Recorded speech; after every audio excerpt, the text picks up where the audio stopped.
In this tutorial, we're going to take a look at in detail the solutions to a test review on geometric vectors. So first of all, some multiple choice in the first page here. Question 1 says vectors differ from real numbers or scalars because, and the correct answer is C here. Vectors have both a magnitude or a size and a specific direction. But real numbers or scalars, they only have a size or a numerical value or a magnitude. So they both have magnitudes or sizes, but vectors have a specific direction, and so that's what makes vectors different from scalars, the direction part. So C is the correct answer for question 1. And number 2, it says which of the following vector pairs could represent vectors b and negative b?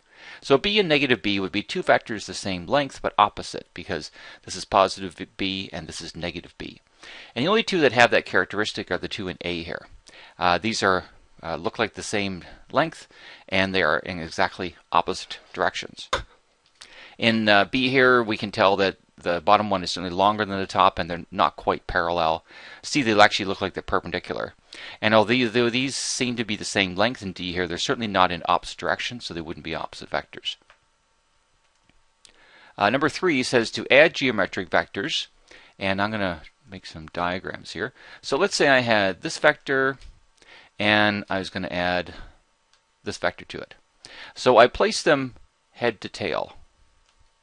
And the head is where the arrow is, so that's the head or the end of the first vector, and that's the tail of the second vector I drew. And so my sum vector would look something like this. I can't quite click on the right spot there, so I'll move it up afterwards. So it goes from the tail of the first vector to the head of the last vector, so we're placing those head to tail, draw the vectors head to tail, to add vectors geometrically. For question number 4, and I've made a diagram down at the bottom of the page here, it says which of the following bearings is the same direction as east 50 degrees south? And a bearing is the angle clockwise from north. So here's a northwest, northeast, southwest compass diagram. And if I say east 50 degrees south, so this would be going straight east, but we're turning 50 degrees towards the south. So this is the 50 degrees here. And so I want the angle from here all the way around to that vector. And the angle between north and east would be, whoops, not 5. I'm looking at my 5 from my 50. Would be 90 degrees. So this should be a 90 degrees in here. So to get that whole angle, the whole red angle, we would add 90 and 50, which is 140. And so that's why answer B is correct for number 4. So bearing is the angle clockwise from north to around to wherever you're rotating. Question number 5, both go with this diagram here, and I've added a little bit to this, so if you actually download the PDF, you won't see the red and the blue vectors I've drawn. We have this vector with a magnitude of 125, whatever the units are, we're not concerned with the units here, at an angle of 78 degrees with the horizontal. So the vertical component, this is the vertical component over here, and this side, according to the 78, that would be the opposite side, and the 125 is the hypotenuse. And if you remember your trig ratios, SOHCAHTOA, opposite and hypotenuse is sine. So the vertical component here would be 125 sine 78 degrees. Now the horizontal component is a little red vector at the bottom. And this would be the adjacent side to angle 78 degrees. And of course that's the hypotenuse again. So adjacent and hypotenuse is cosine, so we use cosine to get the horizontal component. And so 125 cos 78 degrees gives us the horizontal component.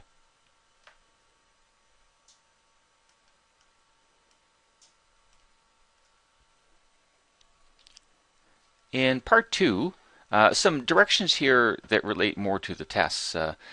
These are questions you're supposed to show all work you do and on my tests if you're actually taking the course from me. I always have 5 communication marks assessing your overall communication mathematically, using proper mathematical terminology, proper mathematical units, proper mathematical form. That's what I'm looking for all these questions in the second part where you're showing what you're doing, as opposed to the multiple choice in part 1 where you're just answering A, B, C, D, or E. So in question number 1, you're supposed to use the diagram below on the right here, and you're told that all 10 vectors are equal in length, but of course they're not all in the same direction, as you can see from the diagram. And it says you're asked to list a pair of equal vectors. I've listed 4 pairs here. Any 2 vectors that are parallel in the same direction are equal. So for example, ij and ed would be a pair of equal vectors. bc and hg, so bc is this one, hg is this one, another pair of equal vectors. ja and fe, so ja is this one, fe is this one, and also hi, so high, and dc would be as well. There's another pair of equal vectors. And in B, you're asked to name a pair of opposite vectors, and there's lots of opposites here. For example, AB and FG are opposites. They are parallel and they go in the opposite direction. Now, since BC and HG up here are equal vectors, then anything that's opposite to them we could use as an opposite pair. So those BC and HG are those 2 equal vectors, and the HI and DC are those 2 are the pair of equal vectors, but they're in opposite directions to these. So you could go BC and HI, or BC and DC, HG and HI, or HG and DC. There's 4 different pairs you could list there for opposite pairs of vectors. Again, same length, but in the exact opposite direction. Question number 2. In the diagram to the above right, what vector would represent the following sum? And so we're given ED minus EF plus AB plus HG. So if you look at the diagram, and what you want to do is kind of have vectors going around, like where one starts, one ends off, the next one starts. So you can draw this on the diagram. So I might start by looking, well, ED is this one. Subtracting EF is the same as adding FE. So here's my ED vector. So FE would be up off the diagram. And not that you can't do that, but we want to be able to use the diagram. So what you do is you start searching for vectors that are equivalent to what you're adding or subtracting to make it go around the diagram, to start at a certain place and end at another place. And again, well, this is just my question here. So ED, this ED, is equal to IJ. So I can substitute IJ in place of ED. And the reason I'm doing that is because, you see, if I take this vector and add an FE, I'm going off the diagram. But instead, if I take this vector and add an FE vector, well, FE and JA are the same, then I'm sort of going around my diagram. So I changed the ED into IJ, and I changed my minus EF to plus FE. See, subtracting a certain vector is the same as adding its opposite, just like integers. And we have plus AB. Now, if you look at what we have here, this IJ plus FE, well, see, FE and JA are the same. So in the next line, I'm actually putting a JA in place of the FE. And notice the letters here. I see this one ended with a J, this one starts with a J, so I have vectors that are head to tail now.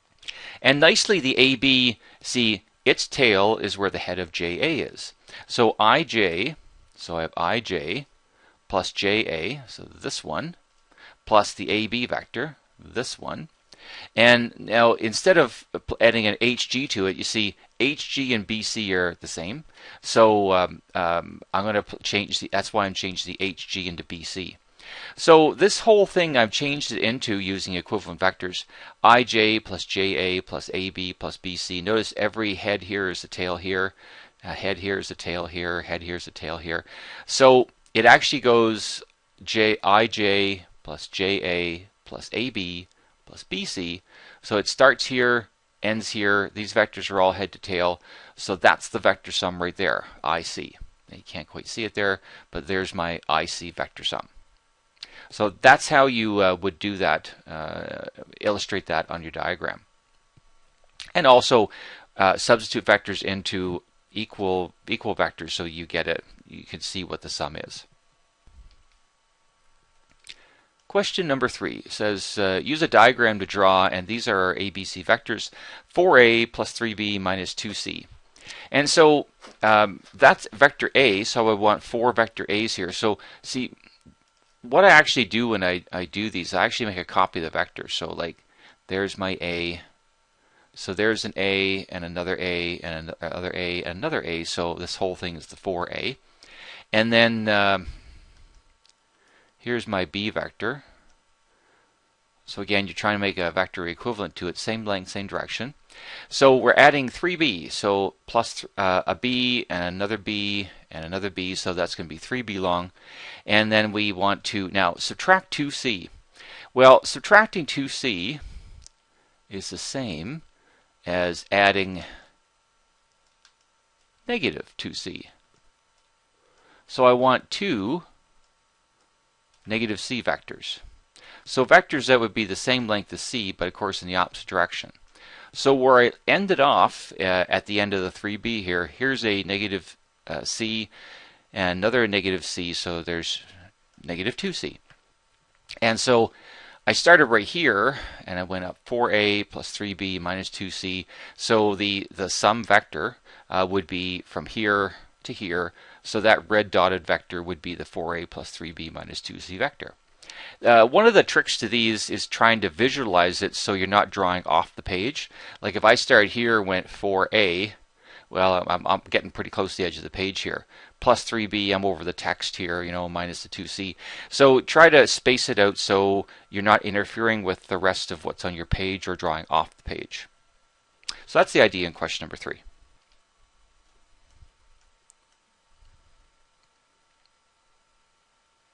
Question number 4.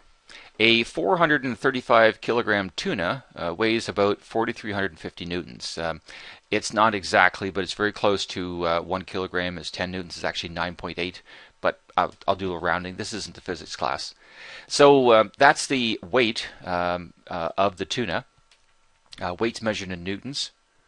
The tuna hangs from cables, and now this would be the ceiling. So the cables are attached at A and C here. So there's a 3.8 meter cable, and this is a 2.9 meter cable here. And it says those cables make angles of 30 degrees and 48 degrees with the ceiling respectively. So respectively means that the first angle mentioned is the one the 3.8 meter long cable makes with the ceiling, and the 48 degrees would be the one the 2.9 meter, so 48 degrees right here. Now, in order to find the tension, so this is really the tuna hanging right here. The tension is the this would be also 4,350, like the net tension up. This is 1 Newton's laws. If for every force is an equal and opposite force. So this is 4,350 newtons. So this vector up here would be the exact opposite, 4,350 up. And so basically, as vectors, these two as vectors add to 4,350. So I'm going to make a diagram here. So this is going to be the tension. I'll call it tension 2 in the second cable, the 2.9 meter one. And I'm going to draw this one. It's supposed to be drawn parallel to the AB side over here. So this vector here will represent the tension in the tension 1 in the 3.8 meter long cable. Now we need some angles here. You're only actually given the 30 and the 48. Now this is actually parallel lines theorem. I'm gonna so this, and if you've ever heard of the Z pattern, this is the Z pattern. And these are the lines that are supposed to be parallel. So there's my Z pattern. And in the Z pattern, these are alternate angles. So if this is 30 degrees, then this is 30 degrees here. Okay, so that's how I get that that's 30 degrees right there. So let me delete my drawings here. Don't need those anymore. And that's what that says right there. Since AB is parallel to CD, then angle ECD, which is this one here, ECD, is 30 degrees. Now, if that's 30, and you see this would actually be, there's a lot in the diagram here, so I didn't want to put too much. This would be a right angle right here. So if that's 30, then this would be 60. If that's a 90 degree angle, then these two add to 90, so 30 from 90 gives you 60, and that's what this is saying right here. We want to also find this angle down here. And again, this is a right angle here. So if this is 48, 90 minus 48 would be 42 down here, which is what that line is saying. So I had to deduce the two of those. Well, actually, I give the 40. I needed to deduce the 30 because this whole angle right here is 78 degrees. And that's what this line was saying right here. BCD is 78 degrees, the sum of the 30 and the 48. So I needed to get all those angles so I could use the sine law to calculate the two tensions. So basically now, we have this diagram, and again, the diagram is kind of cluttered, but I'm going to redraw it. So actually, give me a moment here to redraw what I want. I'm going to pause the video. Okay, so there's what we actually need from the diagram, only the information we need. I tried to duplicate it as close as I could to what's up here. Now, we want to find this side and this side, these two tensions. So I could use the sine law here. So I'm going to find the magnitude of the tension number 1 first. So the magnitude of this over the sine of 42, which is magnitude T1 over sine 42, would equal the magnitude of 4350, which is 4350, over the sine of 78 degrees. And so maybe I'll grab my scientific calculator here to actually show the calculation.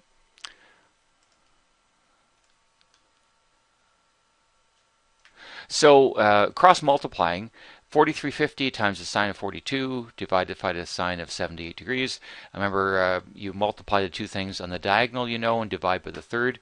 So we would go 4350 sine 42 degrees and divide by the sine of 78 degrees. And I hope my calculator is in degrees, not radians. And it is. There's the 2975.7 newtons comes from. Now the only difference with this one, was off for a moment, if I want to find this one here, then that side is across from the 60-degree angle. So the magnitude of tension 2 divided by the sine of 60 degrees would equal again 4350 over the sine of 78. And the only difference in the calculation is it's 4350 multiplied by the sine of 60 and then divided by the sine of 78. So this calculation is almost the same as this, except instead of 42 it's a 60 here. So that's one of the things that graphing calculators are great for doing. I'm just going to bring that back up and just change this to 60 degrees. And so this would be the calculation for the second one. So that's where my 3851.4 Newton comes from. So tension 1 is this one here. Notice the longer rope actually has the smaller tension because it's on a smaller angle with the ceiling. So there's 2970, about 76 newtons in that one. The one that's steeper or more vertical has a higher tension. There's 3851.4 newtons tension in that cable or rope.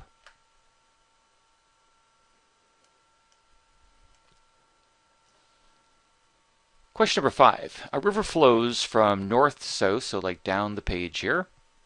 Eric attempts to swim directly across this river. So here's Eric's vector. He's trying to go straight across the river at 2.5 meters per second. The river flows at 4 meters per second. So this is the vector represents the speed of the current. And you're asked, what is his resulting velocity? Now remember, velocity is a vector, so you need to say how fast he's going and the direction. So to find the magnitude, we actually would just use Pythagoras' theorem because it's a right angle triangle, and we're finding the longest side here. So I probably should put a v here. This is my vector I'm trying to find. So the magnitude of v would be the root of 2.5 squared plus 4 squared, again using Pythagoras' theorem. And that works out to 4.7, and it'd be meters per second because these are meters per second. So he's actually going faster than he's attempting to swim than his swimming speed because the current is picking up his speed or making him go faster. Now, in order to find the direction, I want to find this angle here because that's how many degrees towards the south from straight across the river, towards the south from east. And so this is the opposite side, this is the adjacent. So the tan of theta would be 4 over 2.5, which is the calculation here. And 4 divided by 2.5 is 1.6. To find the angle, we take the inverse tan of that, and we get 58 degrees. So that would be east 58 degrees toward the south, and of course the magnitude of his speed is 4.7 meters per second. Now, in these kinds of questions, you're not always given like the river goes north to south. So, for example, if you didn't know what direction the river goes and you calculated this is 58 degrees, you could say as a direction he's going at an angle of 58 degrees from straight across in the direction of the current. Or another way to do it is we could take 90 and subtract the 58, and that gives us 32 degrees. And that's the angle he's going with respect to the riverbank. So this angle right here would be 32 degrees. So there's a couple different ways. And of course, I guess you could say is a bearing 2 from straight north. See, 90 plus this 58. You could do that as well. 90 plus 58. So his bearing would be 148 degrees. So there's lots of ways you could actually describe the direction. In question number 6, you're asked to use this diagram down here to write each of the following vectors as linear combinations of other vectors. So the first one says write gi in terms of n. Well, where's vector n? And I'm going to draw the vector here. So gi goes from here down to here. So gi would actually look like this. And so it goes from g, that's not quite long enough, down to there. Now we're asked to write it in terms of the n vector. So notice I've kind of covered it up here. That's the n vector. So it's actually 3 of those. So that's why we would say gi is equal to 3n. In B, you're asked to write ai in terms of s. Well, where is ai? Ai goes from here to over here. So let's change our vector. So that's vector ai right there. And you're asked to write it in terms of s. So notice it actually would be 4 of these, but in the opposite direction. So that's why we'd say ai is equal to negative 4s. For C, write GA in terms of S and N. Well, where's GA? GA goes from there to this bottom left corner over here. So GA would be, we would go 4 of these S's across here, plus 3 of the N's down this side. So we could say that GA is 4s plus 3n, or you could do the n's first. You could say it's 3n's plus 4s's, and so you could also say it's 3n plus 4s. The order wouldn't matter. And last one here, JG. So here's J, and here's G up here. Need to kind of change this around a little bit. There's JG. And write it in terms of Q and N. Well, this is Q, this is N here.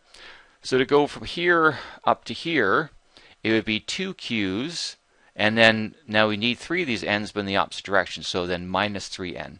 Now, if you want to do the negative 3N first, and then plus the 2Q, that would be the same thing. So we could also write this as negative 3N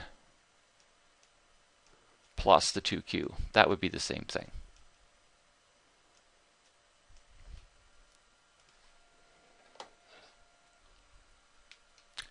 And on to question number 7. So Ian pulls on the handle of a wagon with a force of 300 newtons. So here's the handle of the wagon, and it says the handle makes an angle of 27 degrees with the horizontal. So this would be the horizontal right here. And I didn't put it in the diagram, but this would be a right angle here. We're asked, what are the components of the force Ian applies along the wagon's handle, the wagon handle? And so the 2 components would be these vectors here. This would be the horizontal component here. And let's do the vertical component in a different color. Let's use this color here. So that's what the vertical component would look like right there. So the vertical component or the upward component of Ian's force, I've used I to represent Ian, would be the vertical is the magnitude of the vector along that handle or the hypotenuse multiplied by the sine of the 27 degrees. Sine because this is the opposite side, and that's the hypotenuse. Sine is opposite or hypotenuse. So 300 sine 27 calculation would look like this. Bring my graphing calculator over here again. 300 sine 27 degrees. And so that's where I get the, whoops, I only typed 30. Let's put a 0 in there. So that's where you get the 136.2 newtons from. The forward one, this one here, would be 300 cos 27 degrees. And so let's do this, and we'll just change that sine to a cos. And so the 267.3 newtons is the forward component. So that's the two components. 267.3 newtons horizontal component or forward, and the upward or vertical component is the 136.2 newtons. In question B, you're asked to explain what these two components represent in terms of a lifting force and a force in the direction Ian wants the wagon to move. So he's trying to pull it forward. So this vector right here, if he were to, instead of, like if he took the wagon handle and moved it down here perfectly horizontal, he would actually, instead of pulling with a force of 300 newtons, he could actually get away with pulling with 267.3 newtons to have the same net force forward. The vertical or upward component of 136.2, that's a lifting force. So it's tending to lift the front of the wagon. And of course, I guess if the wagon was actually light enough, you might start lifting it off the ground. If it's very heavy at all, you probably wouldn't, but like there would be less pressure on these wheels in the front because of that lifting force. So that's an interpretation of what those two things mean. There's a net force forward of this and a vertical upward lifting force, that's the vertical component.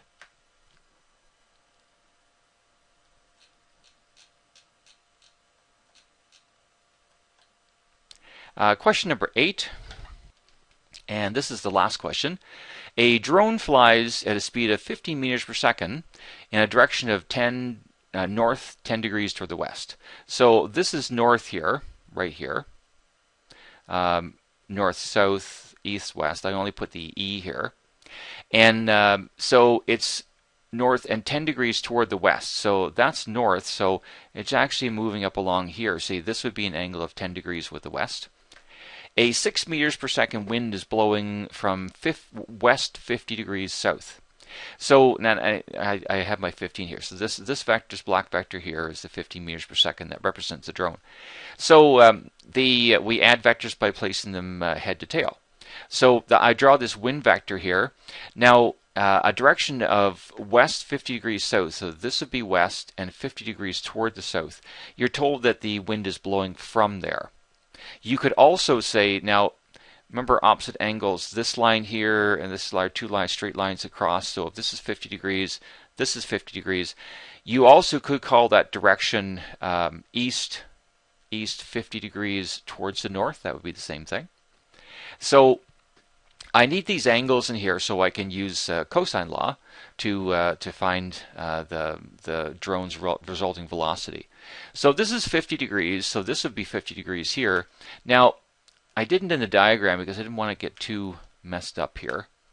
But if you actually complete this right angle triangle here, and there would be a little, I can't quite write it here, there would be a little right angle here. So you see, if this is 10 degrees, then this is 80 up here, because if that's a 90, then 90 minus this 10 would give the 80 here. So that's where I get that 80 degrees from. Let me get rid of my little, there we go, writings. So because of the direction of the wind, this is 50, this is 80. So this whole angle in here would be 130 degrees. So that's what I'm going to use with my cosine law to find the length of my vector. So I have this triangle. This is 15 meters per second. This is 6 meters per second. Angle of 130 between them. So here's my cosine law. So the root of 15 squared plus 6 squared minus 2 times 15 times 6 times the cos of 130. And maybe we'll bring the calculator over here and do that. So, and I'm going to do the, I'll do the root afterwards. Plus 6 squared, 2 times 15 times 6 cos 130. So there's where the 376.7 comes from. And then we want to take the answer, the square root of that answer. Now I could type it out again, but the ANS is the last answer. So, so 19.4 is my resulting velocity of the drone. So notice that because of the direction the wind is actually blowing, it's actually speeding the drone up some. Now, velocity again has a direction, so we need a direction for this. And you might look at the diagram and say, well, how does he know to draw this on this side of north? You know, somebody else might say, well, geez, maybe it's in here. Maybe it actually looks like that. So it's actually a little bit west of north. You know that once you go to find the angle. Okay, so I might not have known it beforehand. But I'm going to use the sine law to find out how big this angle here is, whether it's a little bit bigger than 10 degrees or a little bit less than 10 degrees. Okay, I'll find that out from the sine law. So the sine of this angle over 6, or sine theta over 6, would equal the sine of 130 over the 19.4 side that I found a moment ago. And so we cross multiply. Sine theta would be 6 times the sine of 130 divided by the 19.4. And so maybe we'll get the calculator back here one more time. So 6 sine 130 divided by 19.4. So that's where my 0.2369 comes from. And then we take the inverse sine of that to get the angle. So inverse sine of that value. So 13.7 degrees. So you see it's 13.7 degrees from my sine law, so that's how I know now that it's actually a little bit past 10. The angle I actually need is, I want to know how much past 10 it is. So if I take the 10 degrees away, see, I just found this whole angle here. So this is 13.7 degrees. For the purpose of direction, I really want just this little guy right in here.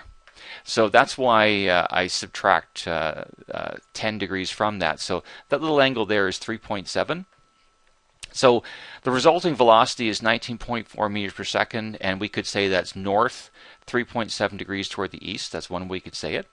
If that's 3.7, if you subtract that from 90, you could also say that this angle down here is 86.3. See, I just did this. Actually, I said 90 minus that, so 90 minus the 3.7, so 86.3 degrees. So this is 86.3 degrees here, so if you want to say the direction as east 86.3 degrees toward the north, that would be okay as well. Or you could say a bearing of 3.7 degrees, because that's the angle from true north. So there's 3 different ways you can say the direction. And that's the end of the test review.